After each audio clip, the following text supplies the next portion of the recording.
우리 구약성경 욥기서입니다. 우리 구약성경 욥기서 14장 1절로 6절인데요. 제가 가진 성경으로는 774페이지 즈음 있습니다. 구약성경 욥기 14장 1절부터 6절, 구약성경 774페이지 즈음 있어요. 우리 함께 말씀 읽겠습니다. 여인에게서 태어난 사람은 생애가 짧고 걱정이 가득하며 그는 꽃과 같이 자라나서 시들며 그림자같이 지나가며 머물지 아니하거늘 이와 같은 자를 주께서 눈여겨 보시나이까? 나를 주 앞으로 이끌어 재판하시나이까? 누가 깨끗한 것을 더러운 것 가운데서 낼 수 있으리까? 하나도 없나이다. 그의 날을 정하셨고 그의 달수도 주께 있으므로 정하여 넘어지지 못하게 하셨사온즉 그에게서 눈을 돌이켜 그가 품꾼같이 그의 날을 마칠 때까지 그를 홀로 있게 하옵소서. 아멘. 네, 우리 이 시간에 무관심이 아니라 기다리심을 택하신 하나님이라는 제목으로 말씀의 은혜를 함께 나누고자 합니다. 무관심이 아니라 기다리심을 택하신 하나님이라는 제목입니다. 먼저 우리 옆 사람하고 인사할까요? 사랑하고 축복합니다. 사랑하고 축복합니다. 네, 사랑하고 축복합니다. 여러분 2024년 1월부터 저희가 지난주까지 말씀을 묵상했었던 또 함께 읽었었던 야고보서를 2024년 1월부터 말씀을 읽었습니다. 같이 묵상을 했습니다. 그리고 작년 11월 마지막 주까지 욥기서 이야기를 했는데요. 그리고 나서 12월 달 한다는 그 예수님의 그 대림절, 대강절 이야기를 나누었는데요. 다시 이제 그 욥기서로 돌아가서 말씀을 함께 또 살펴보려고 합니다. 여러분 작년에 묵상했었던 욥기 13장까지의 내용을 묵상을 하면서 내용을 좀 보시면 이 욥의 고난과 시작 그 부분에 대한 이야기를 하고 있습니다. 그리고 친구들이 욥에 당한 고난 때문에 방문을 하였고요. 나름의 위로와 그리고 또 나름의 격려의 과정을 우리가 13장까지 묵상을 했습니다. 사실 여러분 욥의 세 친구는 위로차 이 욥을 방문했지만 이들은 욥이 당한 고난을 바라보면서 위로가 우선이 되어지지 않았지요. 이들은 욥이 부탁하지도 않았는데 고난의 답을 한 명 한 명 내려주기 시작을 했습니다. 그리고 이들 세 친구가 내린 결론은 비슷합니다. 너 죄 있어. 그러니 심판받는 거야. 너 어떤 문제가 분명히 있을 거야. 그러니 네가 고난 중에 있는 거야. 라는 인과응보의 결과를 세 명이 비슷하게 내려주었습니다. 욥 그대가 아무리 정결한 척해도 분명 죄가 있을 거야 라는 이야기를 했고요. 그리고 이렇게 고난을 받지라는 답변을 했습니다. 그런데 여러분 우리가 알고 있었던 것처럼 또 계속해서 묵상해 왔던 것처럼 욥의 이 친구들의 이 이야기가 욥에게는 큰 위로가 되어지지 않았죠. 욥은 늘 고민했거든요. 나에게 무슨 죄가 있는가? 내가 이렇게 심한 고난과 고통을 받을 죄악을 진 적이 있는가라는 것이 머릿속에서 떠나지 않았기 때문입니다. 아무리 반문하여도 이 정도 극심한 고난 앞에 설 이유가 자신은 없다고 생각이 되어졌어요. 여러분 이렇게 세 친구의 이야기를 듣고 나서 욥은 이제 우리가 읽진 않았지만 욥기 13장에서 하나님 앞에 기도를 드려요. 그의 기도의 제목은 두 가지입니다. 첫 번째 뭐냐면 하나님 주의 손을 내게 대지 마시오며 라는 거예요. 그리고 두 번째는 나를 두렵게 하지 마시옵소서 라는 게 이 욥의 기도 제목이에요. 다르게 표현하면 이렇습니다. 지금 나를 고난 가운데로 이끌어 가신 하나님의 손길을 조금 내려놓아 주십시오. 그리고 그 고난으로 인해서 나를 좀 두렵게 하지 말라고, 내가 하나님을 바라보는 걸 두렵게 하지 말라고 지금 기도를 하고 있는 거예요. 아마 여러분 이 두렵게 하지 말라는 이 욥의 간절한 기도에는 여러 가지 뜻이 담겨져 있을 거예요. 고통으로 두려움과 무서움도 있지만 동시에 하나님을 향한 두려움이 존재했던 거죠. 하나님의 손길이 있어서 내가 아프잖아요. 하나님의 손길이 있어서 나의 모든 것이 다 빼앗겨지고 고통 가운데 있잖아요. 그래서 하나님의 손길이 무서운 거죠. 근데 여러분 또 다른 두려움이 뭐였냐면 그냥 하나님 자체에 대한 두려움이 생길까 봐 두려운 거죠. 사실 여러분 고난이 두렵습니까? 하나님이 두렵습니까? 고난이 두려운 거죠. 근데 여러분 고난을 주시는 하나님이 점점점 두려워져 가고 있는 거예요. 욥은. 그래서 여러분 하나님 봤을 땐 기쁨으로 그리고 즐거움으로 감사로 화답해야 되지만 그게 안 되는 거죠. 하나님만 보면 하나님만 묵상하면 욥이 점점점 두려워 떨고 있는 거예요. 점점점 무서움을 느끼는 거예요. 하나님 안에 살아가면서도 하나님 앞에 설 때마다 여러분 두려움을 갖고 살아가는 인생이 되어져가는 자신의 모습을 보는 거죠. 여러분 얼마나 욥이 힘이 들었겠습니까? 여러분 얼마나 소망이나 희망을 잃어가는 삶이겠습니까? 여러분 인간이 가장 힘들어하는 상태가 어떤 상태인지 아십니까? 극심한 고난의 상태보다 그 고난 다음에 희망이 없다는 걸 느낄 때가 인간이 가장 힘들대요. 가장 고통스럽고 가장 아프다고 하더라고요. 근데 여러분 욥이 지금 그렇게 될까 봐 걱정하는 거예요. 자신이 여지껏 만난 하나님은 그런 하나님이 아니었잖아요. 큰 은혜를 부어주시는 하나님, 큰 능력을 부어주시는 하나님, 그리고 그 앞에 엎드리기만 하면 자신을 위로하여 주시고 격려해 주시는 하나님이셨어요. 그래서 여러분 자기가 고난 중에 있다 하더라도 욥은 믿음을 고백을 했었던 거 아닙니까? 욥의 아내가 막 구박을 하더라도 그럼에도 욥은 믿음을 고백을 했었잖아요. 그런데 여러분 그 믿음의 고백이 점점 힘들어진다라는 거예요. 점점 아파오고 무서워진다라는 거죠. 하나님만 바라봐도 하나님 고난 가운데서도 하나님 바라보면 즐거워야 되는데 그 즐거움이 점점점 사라져버리는 자신의 모습을 바라보게 되어지는 거죠. 그래서 기도하는 거예요. 하나님 고난에서 해방케 하시고 소망을 갖고 사는 삶을 살아가게 좀 해달라고. 내가 하나님을 무서워하거나 하나님을 두려워하는 삶을 살아가지 않게 해달라고. 그냥 고난을 두려워해도 하나님만큼은 두려워하지 않게 해달라고. 여러분 이게 욥의 간절한 기도 제목이고 간구였어요. 그리고 나서 여러분 욥이 이제 14장에서 친구들 앞에서 이제 자신의 친구들과 나눈 첫 번째 대화를 이렇게 묵상하면서 되돌아보면서 하나님 앞에 그리고 친구들 앞에 자신의 최종 변론을 이제 시작하는 거예요. 1차 대회를 마친 최종 자신의 변론이에요. 여러분 우리 1절 말씀 한번 읽어볼까요? 우리 같이 한번 읽어보겠습니다. 시작. 여인에게서 태어난 사람은 생애가 짧고 걱정이 가득하며. 여러분 욥의 고백이죠. 다르게 표현하면 이렇습니다. 자신은 하찮은 존재라는 거죠. 별 볼 일 없는 존재라는 거예요. 그런데 여러분 이 하찮은 존재에 하나님 무엇 하려고 이렇게 화를 내시냐고, 무엇 하려고 이렇게 관심을 갖고 계시냐고 이렇게 고백을 하는 거예요. 그럼 여러분은 어떠십니까? 여러분도 여러분 인생이 하찮은 인생이라고 생각하십니까? 별거 없는 인생이라고 여기며 삶을 살아가십니까? 물론 여러분 우리가 고난 중에 있다면 고난 중에 희망이 보이지 않을 때 우리는 이렇게 고백할 수 있을 것 같아요. 하나님 요즘 왜 이렇게 저에게 신경을 많이 쓰시나요? 하나님 요즘 왜 이렇게 저에게 관심을 많이 갖고 계시나요? 왜 나를 이렇게 고난 중으로 몰아가시나요? 하나님 한가하십니까? 저를 왜 이렇게 붙들고 계십니까? 라고 여러분 하나님 앞에 반문할 수도 있을 것 같아요. 그런데 여러분 이러한 우리의 하소연 속에 담겨져 있는 것이 하나 있죠. 그것은 뭐냐면 고난으로 하나님 앞에 하소연하지만 우리가 하소연하는 대상인 하나님은 우리가 고난 중에 있고 하소연할 때 때론 쉼을 만들어 주시고 때론 그늘이 되어주시기도 하시고 때론 하소연을 들어주시는 분이 바로 하나님이라는 거죠. 그래서 여러분 우리가 하나님 앞에 하소연하는 거 아닙니까? 그래서 우리가 하나님 앞에 모든 것을 다 쏟아놓는 거 아닙니까? 다르게 말씀드리면 여러분 우리들의 삶의 여정 속에 힘듦이 없고 고난이 없이 살면 여러분 얼마나 좋겠습니까? 그런데 여러분 힘듦이 없는 사람이 있나요? 고난이 없는 사람이 있나요? 여러분도 알고 저도 아는 것처럼 힘듦이 없는 인생이 없어요. 고난이 없는 인생이 없습니다. 심지어 여러분 아무것도 하지 않아도 힘이 들어요. 고난이에요. 어렵습니다. 개인에게 심각한 고난이 되어지죠. 여러분이 고난의 삶으로 힘이 들고 주저앉고 싶을 때 내 한계를 마주하게 될 때 하나님 앞에 하소연하며 때를 쓰며 나아갈 때 그때 하나님은 고난 중에 있는 나에게 지금 당장 고난을 해결해 주시진 않지만 그 고난 중에 쉴 수 있는 그늘이 되어주신다고 이야기를 하고 있는 거예요. 여러분 고난 중에 그늘이 되어주시는 하나님, 고난이 지금 당장 해결되어지지 않는데 이게 무슨 소용인가? 라고 여러분 생각을 할 수 있어요. 그러나 여러분 우리가 분명히 알아야 할 사실 한 가지가 있죠.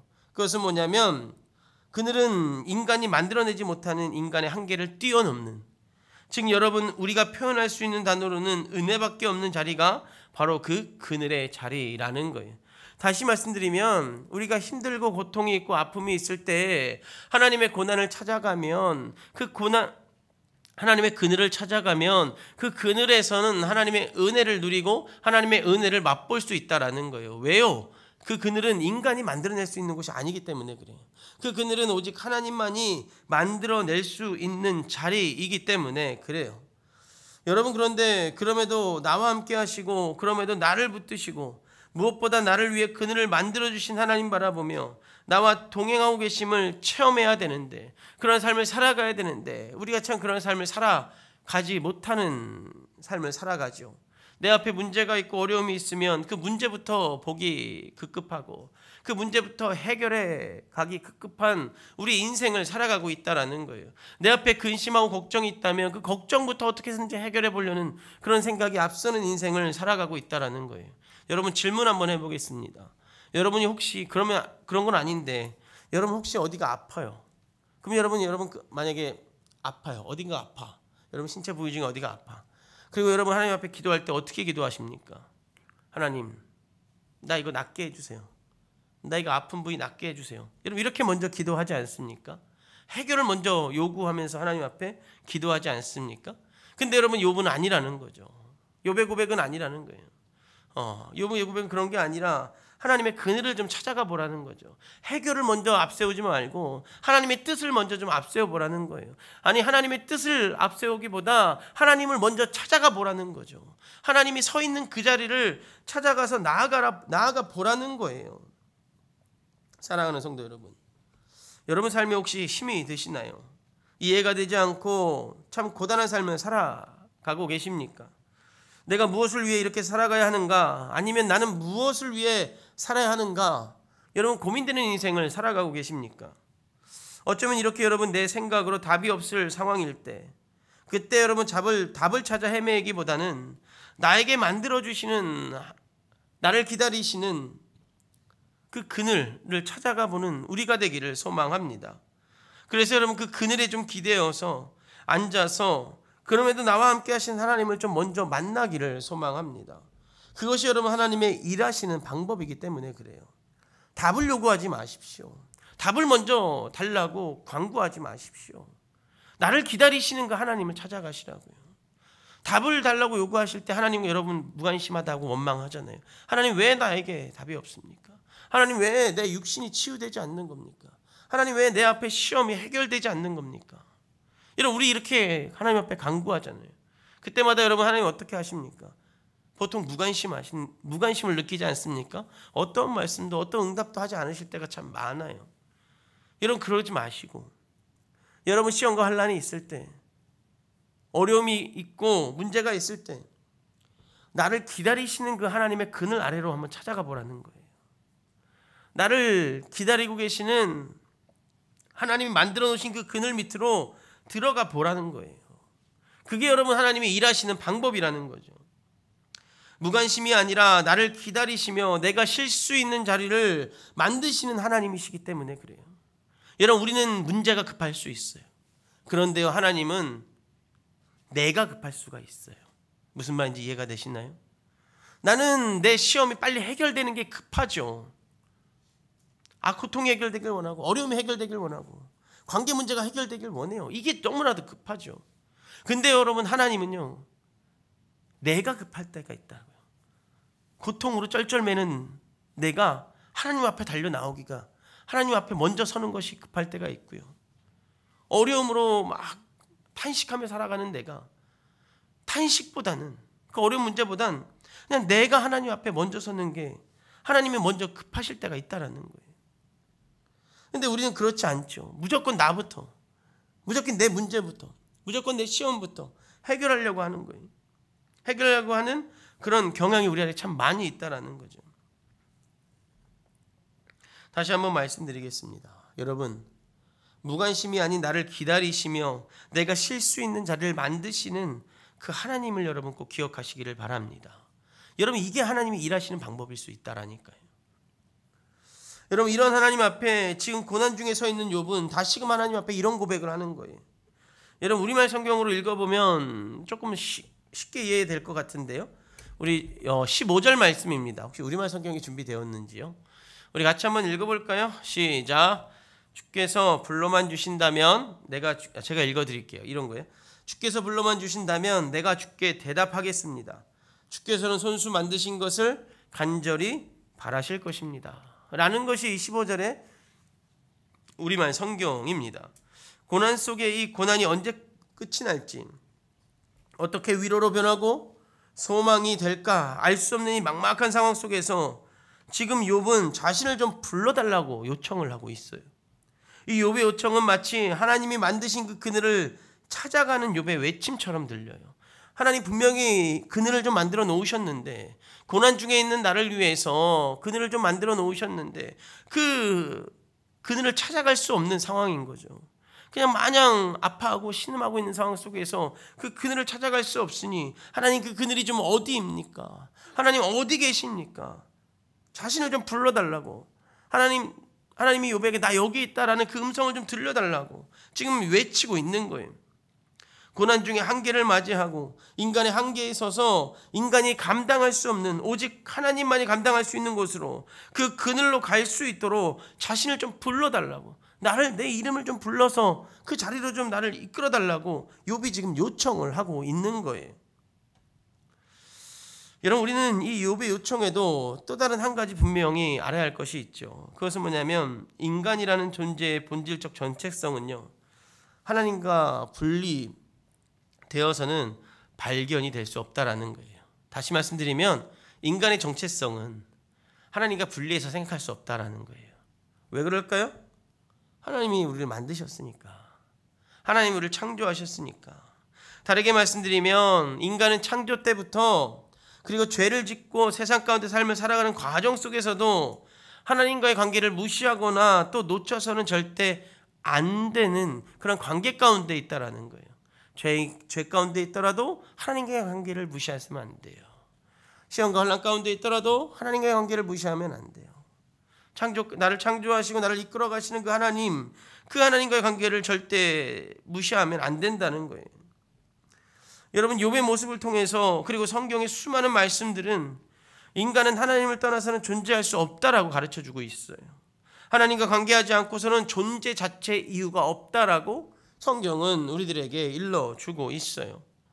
여러분, 우리 요한복음 17장 3절이 너무나도 잘 알려주고 있어요. 이 부분을 우리 같이 한번 또 읽어보십시다. 시작.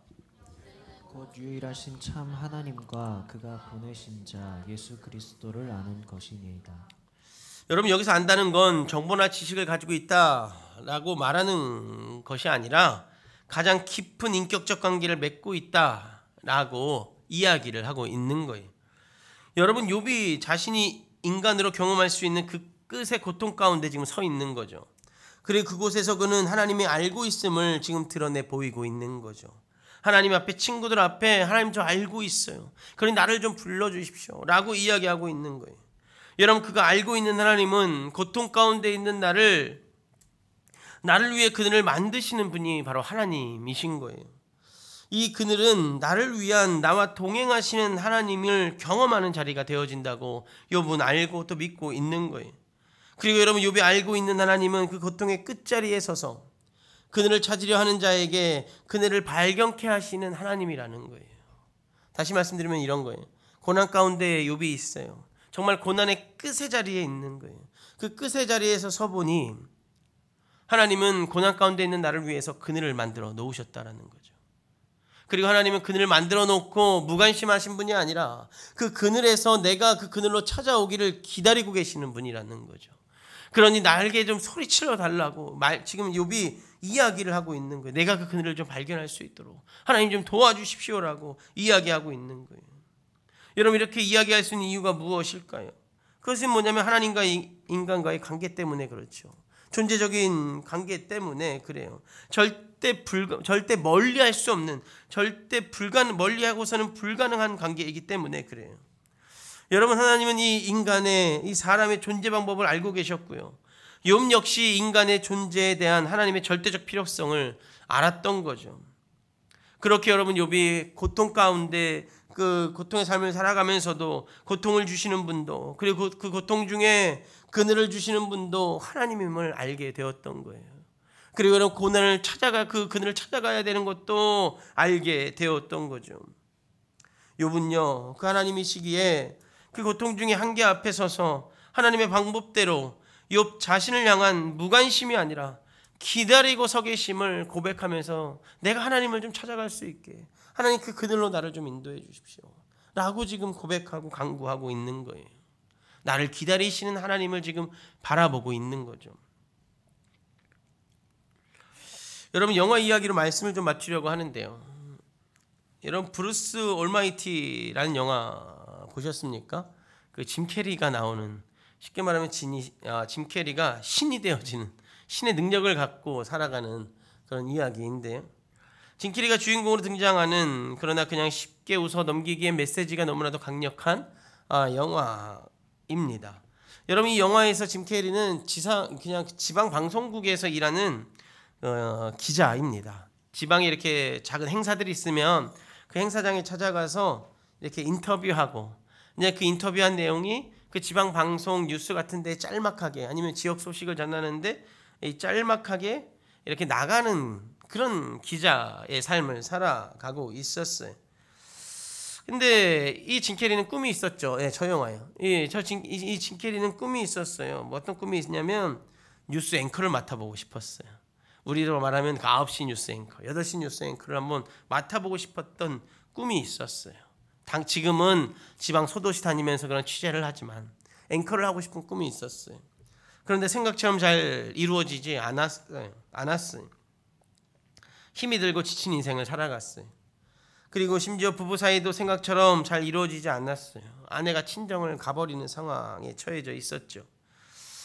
모든 일이 잘 풀리지 않는 상황 속에서 짐 캐리는 어느 날 하나님 앞에 화를 내요. 그래서 이렇게 화를 냅니다. 하나님, 한 번만 만나 주십시오. 한 번만 만나 주세요. 근데 여러분, 제가 지금 한 번만 만나 주십시오 이렇게 이야기해서 여러분 감이 안 오죠. 짐 캐리는 막 소리치는 거예요. 막 짜증을 막 가득 내면서 하나님 막 발을 굴르면서 좀 만나달라고, 막 지금 막 그런 짐 캐리의 모습인 거예요. 한 번만 만나달라고 막 소리를 쳐요. 그때 이제 하나님이 짐 캐리를 찾아가셔요. 이 짐 캐리를 불러요. 아무것도 없는 텅 빈 하얀색 홀에, 아무것도 없는 그 큰 공간에 이 하나님이 바닥을 닦고 계셔요. 이 물건들을 바닥을 닦고 계세요. 그리고 나서 짐 캐리가 이렇게 다가왔을 때 이런저런 이야기를 하시다가, 이런저런 이야기를 하다가 이 짐 캐리가 하나님인 걸 알게 되고 나서 능력을 좀 달라고 요청을 해요. 그리고 이 하나님은 이 짐 캐리에게 능력을 줘요. 그리고 그 얻은 능력을 가지고 짐 캐리는 세상 모든 사람들의 기도를 들어주기 시작을 합니다.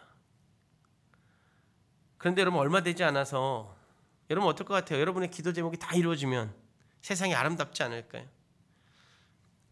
모든 사람들이 다 로또 복권을, 여기 지금 한 40명 앉아 있는데 여러분 로또 복권 당첨되고 싶잖아요. 아닌 사람 있어요? 나는 뭐 그 정도 재력이야, 얼마든지, 뭐 이런 분들이 있어요. 다 되고 싶잖아요. 짐 캐리가 다 해주는 거예요. 뭐 100명 있으면 100명 다. 여러분, 세상이 잘 돌겠습니까? 돈이 차고 넘치는데. 하여튼 짐 캐리에게 하나님은 이런 신의 능력을 줘요. 그리고 얼마 되지 않아서 세상이 엉망이 돼버려요. 어느 날 그가 아내 마음을 풀어주려고 이 친정에 가 있는 아내 마음을 풀어야 되잖아요. 자기가 신이 됐으니까 뭐든지 할 수 있잖아요. 그래서 아내 마음을 풀어주려고 아내를 이렇게 창가에 앉혀요. 그래서 멋진 이야기와 이렇게 멘트를 하려고, 아내에게 감동을 주려고 창가에 앉아서 이렇게 달을 보는데 아름답지 않습니까, 달이? 그러니까 짐 캐리가 딱 보고 나서 달을 창문 앞으로 당겨버려요. 여러분, 달이 창문 앞으로 당겨지면 어떻게 되는지 아십니까? 바다가 요동치고 해일이 나타나잖아요. 그렇죠? 중력이 막 애매해지는 거예요. 갑자기 달을 당겼을 뿐인데 바다에 해일이 일어나요. 온 세상이 발칵 뒤집어집니다. 저는 좀 전에 말씀드린 것처럼 어느 날 짐 캐리가 기도 제목 올라오는 이렇게 컴퓨터 앞에 앉아서 막 보고 있는데 복권 어떤 기도 제목을 보니까 이 복권 당첨에 대한 기도 제목이 올라온 거예요. 그래서 복권 당첨 기도 제목을 쓰는 모든 사람들에게 당첨의 능력을 허락해요. 여러분 그 다음에 어떻게 됐을까요? 복권 당첨된 사람들이 엄청 많잖아요. 그러면 이제 자랑할 거예요. 너도 됐어, 나도 됐어? 막 이런 자랑할 거 아니에요? 그러다 보니까 많은 사람들이 이 복권 당첨된 사람들을 노리기 시작하고 폭력이 일어나기 시작하고 강도가 일어나기 시작하고 폭도들이 일어나기 시작해요. 그러면서 여러분 세상은 완전히 뒤죽박죽이 되어 버려요. 지금은 이런 상황들을 이렇게 지켜보면서 다시금 이제 하나님 앞에 하나님을 찾아요. 휴가 가신 하나님을 찾는 거죠. 막 찾습니다. 그리고 나서 뭐라고 이야기하냐면 하나님 나 이거 못해 먹겠습니다. 뭐 이렇게 힘듭니까? 못해 먹겠습니다 라고 하소연해요. 그제서야 하나님은 짐 캐리에게 사람을 즐겁게 하는 너는 내가 보니까 사람 즐겁게 하는 재주가 있으니까 웃긴 재주가 있으니까 가서 그런 거 해라. 스트레스 받지 말고 그런 거 해라 라고 하나님 이렇게 말씀을 주셔요. 그런데 여러분 짐 캐리가 하나님한테 뭐라고 이야기하는지 아십니까? 여러분 이 정도 경험했으면 알겠습니다 이럴 법하잖아요. 근데 짐 캐리가 이래요. 뒤돌아서가지고 웃기고 있네. 하나님한테 그런 얘기하는 웃기고 있네 라고 답변을 해요. 그리고 이 답변을 이렇게 살짝 들은 하나님이 뭐라고 그러냐면 내가 널 만들어서 내가 널 잘한단다 라고 이야기를 해요. 사랑하는 성도 여러분, 하나님 우리를 만드신 분이셔요. 그렇게 여러분 우리는 그분과의 관계를 포기해서는 살아갈 수가 없어요. 끊어서도 살아갈 수가 없는 존재예요. 잊어보려고 해도 잊어질 수가 없는 존재예요. 그리고 무엇보다 분명한 사실은 그분이 우리를 창조하시고 인도에 가신다는 거예요. 이건 어떻게 부정할 수가 없어요. 지금 여러분 이러한 상황 속에서 우리가 경험하는 고통도 하나님의 방법이고 도구일 수 있다라는 거예요. 절대 여러분 아무 이유 없이 일어나는 일은 없어요. 그런데 여러분 우리는 계속해서 내일을 따져가며 해답만을 구하며 살아갈 때가 참 많이 있다라는 거죠. 그냥 그 문제만을 원할 때가 참 많이 있고 답변만을 원할 때가 많이 있고 해결만을 원할 때가 많이 있다라는 거죠. 하나님과의 관계가 있음에도 불구하고 그냥 그 내 생각만 하며 살아갈 때가 너무나도 많이 있다는 거죠. 결론만 구하며 살아갈 때가 많이 있다는 거죠. 마치 여러분 욥의 친구들이 알려달라고 한 적 없는 답변을 쏟아내는 것처럼 내가 욥의 친구처럼 하나님 앞에 하나님 이거요 이것 때문에요 저것 때문에요 라면서 삶을 살아갈 때가 너무 많이 있다라는 거예요. 근데 여러분 중요한 건 하나님 우리를 창조하셨다니까요. 우리를 주관하고 인도에 가고 계시는 분이라니까요. 내가 이것 때문에 저것 때문에요 이렇게 말 안 해도 하나님 다 알고 계시잖아요. 그럼 다 알고 계신 하나님이 나에게 내가 이렇게 하나님 이것 때문에요 저것 때문에요 기도할 때 응답하시지 않는 이유가 뭘까요? 마치 무관심하신 듯한 그런 반응을 보이시는 이유가 무엇일까요? 하나님 앞엔 이것 때문에 저것 때문에가 중요하지 않기 때문에 그래요. 하나님은 그냥 내가 중요한 거예요. 여러분이 중요한 거예요. 그늘을 찾아오기를 바라고 계시는 거죠. 그래서 여러분 하나님은 무관심이 아니라 기다리고 계셔요. 사랑하는 성도 여러분, 기도 제목이 응답이 안 됩니까? 시험과 환난 때문에 고통스럽고 아픕니까? 그거 왜 해결 안 해주십니까? 하나님 앞에 소리치고 계십니까? 직장에서 학교에서 다양한 문제들로 인해서 어려움과 환난 가운데 있습니까? 여러분 그 해결 하나님 이거 해결해 주십시오. 여러분 이렇게 먼저 나아가지 마시고 그런 상황을 만들어 가신 그 하나님이시잖아요. 그러니 그 하나님께로 좀 나아가는 우리들이 되기를 소망해요.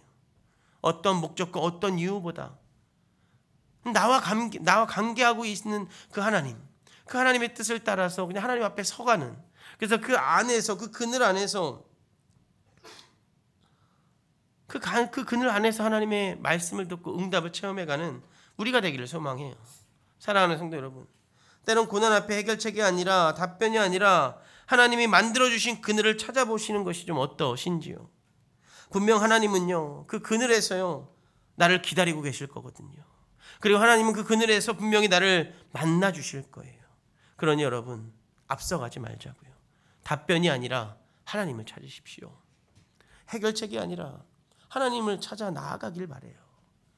그럴 때 우리는 그 그늘 아래서 쉼과 회복을, 평안을 누리게 되어지는 놀라운 역사를 경험하게 되어질 것입니다.